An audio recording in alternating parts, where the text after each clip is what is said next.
Alors, je suis à Bordeaux ici présent parce que, au niveau de la CFE-CGC, nous entamons, ça nous occupera toute l'année 2017, un grand tour de France des régions pour porter la parole de la CFE-CGC et travailler à l'implantation de la CFE-CGC dans tout un tas d'endroits où aujourd'hui nous ne sommes pas présents et où il y a nécessité de notre représentation.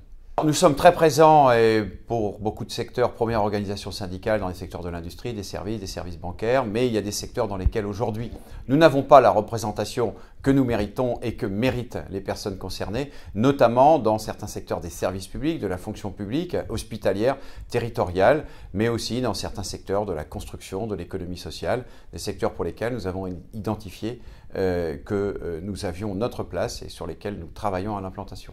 C'est un bilan très mitigé, pour tout dire quand même un peu négatif. Le CICE, c'est plus de 40 milliards d'euros d'argent public qui ont été injectés entre guillemets dans l'économie et dont on vient nous dire, c'est le rapport de France Stratégie, que seuls 7 milliards auraient été efficaces. Et moi je pose la question sur la différence, c'est-à-dire au moins 33 milliards, qu'en est-il advenu? Où sont ces milliards qui ont été injectés dans le tissu économique? Et j'apprends ce matin même que l'année 2016 sera une année de record pour les bénéfices des entreprises du CAC 40. Et moi, j'aimerais bien qu'on documente ce sujet-là et qu'on regarde combien d'euros du CICE se retrouvent aujourd'hui dans les bénéfices des sociétés du CAC 40 et combien deviendront des dividendes versés aux actionnaires.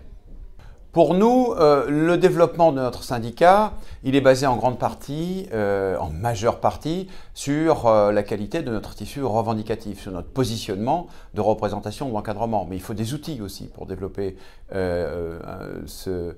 toutes ces valeurs-là, toutes ces questions-là.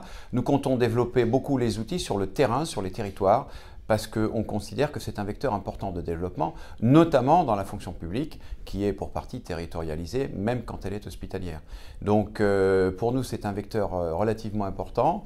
Nous allons intervenir aussi dans la campagne électorale, en résumant sur un livret très complet notre corpus de valeurs, nos revendications à la CFE-CGC. Nous allons interpeller les candidats à l'élection présidentielle sur nos valeurs cardinales.